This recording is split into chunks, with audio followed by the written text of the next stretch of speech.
आदाब, ये आकाशवाणी है। खबरों के साथ मैं आसिया मेमुना।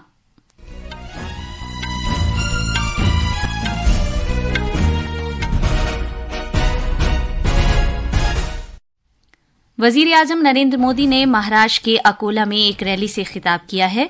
उन्होंने कहा कि उनके तीसरे दौरे हुकूमत में करोड़ों रुपए के कई तरक्याती प्रोजेक्ट शुरू किए जा चुके हैं, जिनमें महाराष्ट्र के लिए बहुत से बुनियादी ढांचे के प्रोजेक्ट भी शामिल हैं।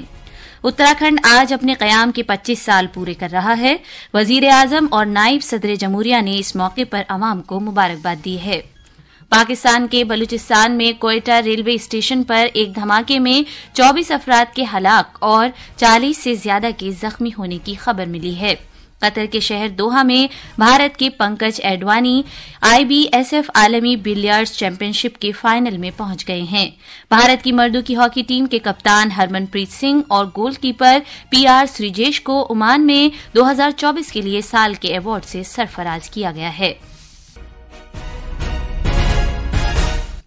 अब खबरें तफसील से।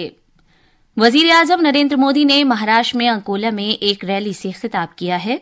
उन्होंने कहा कि उनके तीसरे दौरे हुकूमत में करोड़ों रुपए के कई तरक्याती प्रोजेक्ट शुरू किए जा चुके हैं, जिनमें महाराष्ट्र के लिए बहुत से बुनियादी ढांचे के प्रोजेक्ट भी शामिल हैं।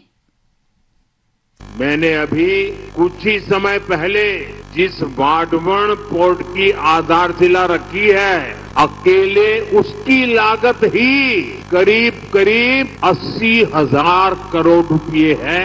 और महाराष्ट्र में बनने वाला ये पोर्ट हिंदुस्तान का सबसे बड़ा पोर्ट बनने वाला है। आज हिंदुस्तान के सभी बंदरगाह की कुल ताकत जो है, उससे डबल ताकत अकेले ये महाराष्ट्र में वाडवण में बनने वाले नए बंदरगाह की होने वाली है।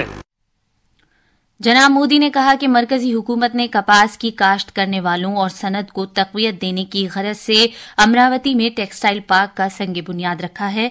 उन्होंने कहा कि टेक्सटाइल पार्क से कपास की काश्त करने वालों की खुशहाली की राह हमवार होगी। उन्होंने विदर्भ खित्ते के अकोला में पहले चुनाव जलसे से खिताब करते हुए इस खित्ते में आबपाशी के प्रोजेक्टों की अहमियत को उजागर किया। उन्होंने ये भी कहा कि महाविकास अघाड़ी सरकार ने देवेंद्र फडणवीस सरकार के अहम आबपाशी प्रोजेक्टों पर अमल रोक दिया था। महायुति इत्तेहाद के फिर से इख्तिदार में आने के बाद कई प्रोजेक्ट दोबारा शुरू किए गए।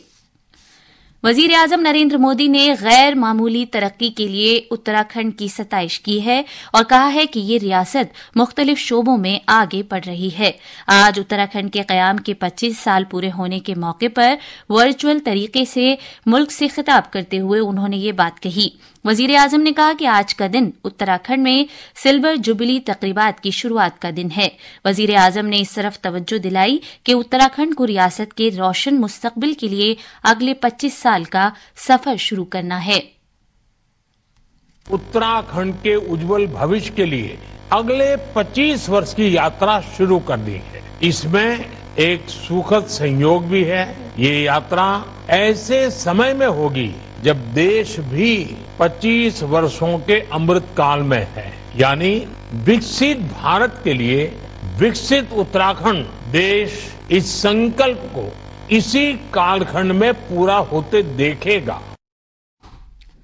वजीर आजम ने कहा कि मरकजी सरकार रियासत की तरक्की के लिए हर मुमकिन मदद दे रही है।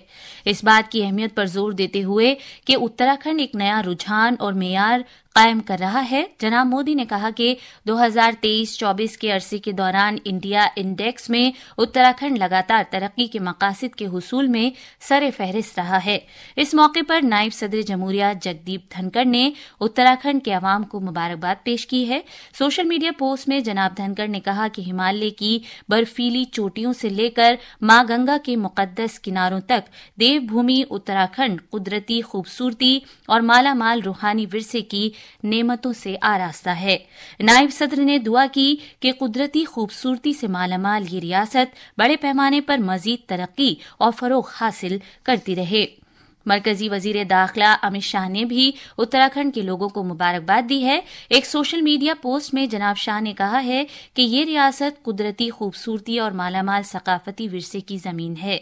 वजीर दाखिला ने बाबा केदारनाथ से दुआ की कि मजहब और सकाफत में जबरदस्त अकीदे और फितरत के तईं गहरी मोहब्बत के लिए मशहूर ये रियासत वजीर आजम नरेंद्र मोदी और वजीर आला पुष्कर सिंह धामी की रहनुमाई में तरक्की और खुशहाली की बुलंदियों को छुए। ये खबरें आकाशवाणी से नश्र की जा रही हैं। आज मुल्क भर में लीगल सर्विस का कौमी दिन मनाया जा रहा है। ये दिन मनाने का बुनियादी मकसद कानूनी बेदारी को फरोग देना और सभी शहरियों, खासतौर पर पिछड़े हुए तबकों के लिए इंसाफ की रसाई को यकीनी बनाना है। 9 नवंबर 1995 को कानूनी लीगल सर्विसेज अथॉरिटीज एक्ट बनाया गया था और इसका मकसद पिछड़े हुए और पसमानदा अवाम को कानूनी इमदाद मुहैया कराना है। हुकूमत ने हज के सफर को आसान और परेशानी से पाक बनाने के लिए कई इस्लाहात नाफिज की हैं, जिससे बेहतर रसाई और सहूलत के लिए डिजिटल बुनियादी ढांचे में नुमायां इजाफा हुआ है। हुकूमत के इन इक़दामात ने खवातीन की मुसावात को फरोग दिया है, जिससे ज्यादा तादाद में खवातीन को आजादाना तौर पर हज करने का मौका मिलता है। कम आमदनी वाले लोगों के लिए भी खास तौर पर हज की सहूलत के इंतजाम किए गए हैं। खास तौर पर खवातीन की रसाई में इजाफा करने के इक़दाम के तौर पर आज़मीन हज की मदद के लिए सहूलती प्रोग्राम मुतारिफ कराए गए हैं। इस साल जनवरी में भारत से 1,75,000 आज़मीन हज के कुल कोटे के लिए एक 2 तरफा हज मुआहिदे पर दस्तखत किए गए। आज सरकार ने बताया है कि पंजाब की मंडियों में 126 लाख मीट्रिक टन से ज्यादा धान पहुंच चुका है। इसमें से 120 लाख मीट्रिक टन से ज्यादा की खरीदारी सरकारी इदारों और भारत की फूड कॉरपोरेशन ने की है। इनकम टैक्स महकमा झारखंड के वजीर आला हेमंत सोरेन के करीबी साथी और पर्सनल सेक्रेटरी सुनील श्रीवास्तव की रिहाइशगाह पर छापे की कार्रवाई अंजाम दे रहा है। रांची और जमशेदपुर में वाक़े 9 मुख्तलिफ मकामात पर छापे मारे जा रहे हैं। सिकंदराबाद शालीमार हफ्तावारी एक्सप्रेस ट्रेन आज सुबह सवेरे मगरबी बंगाल में खड़गपुर डिवीजन में वाक़े नलपोर स्टेशन के नजदीक पटरी से उतर गई। जुनूबी वस्ती रेलवे एससीआर के हुक्काम ने हमारे नुमाइंदे को बताया है कि शालीमार एक्सप्रेस की एक पार्सल वैन और 2 डिब्बे पटरी से उतर गए। ताहम इस वाक़े में कोई जानी नुकसान नहीं हुआ और न ही कोई बड़ा नुकसान हुआ है। फिरोजाबाद जिले में आगरा लखनऊ एक्सप्रेस वे पर एक बस के खड़ी गाड़ी से टकरा जाने के बाद कम से कम 5 अफराद हलाक और कई दीगर जख्मी हो गए।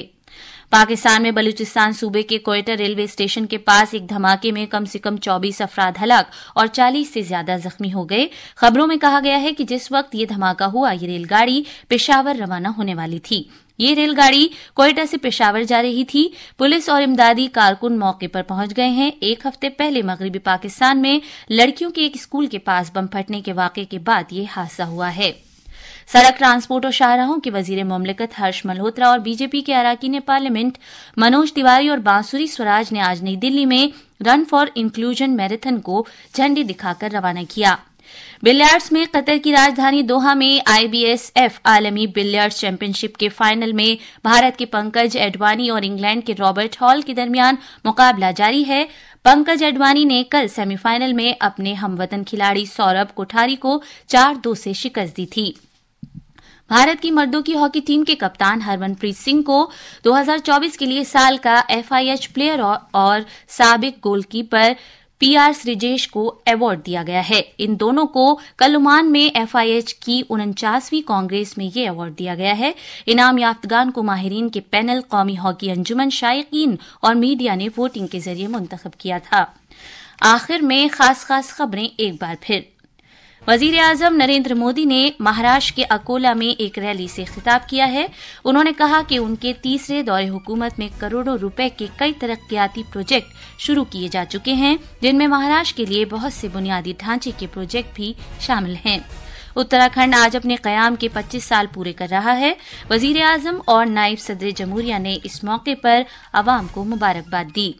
पाकिस्तान के बलूचिस्तान में कोयटा रेलवे स्टेशन पर एक धमाके में 24 अफराद के हलाक और 40 से ज्यादा के जख्मी होने की खबर मिली है। कतर के शहर दोहा में IBSF आलमी बिलियर्ड्स चैंपियनशिप के फाइनल में भारत के पंकज एडवाणी और इंग्लैंड के दरमियान मुकाबला जारी है। भारत की मर्दों की हॉकी टीम के कप्तान हरमनप्रीत सिंह और गोलकीपर प्री आर श्रीजेश को ओमान में 2024 के लिए साल के अवार्ड से सरफराज किया गया है। इसके साथ ही खबरों का ये बुलेटिन खत्म हुआ।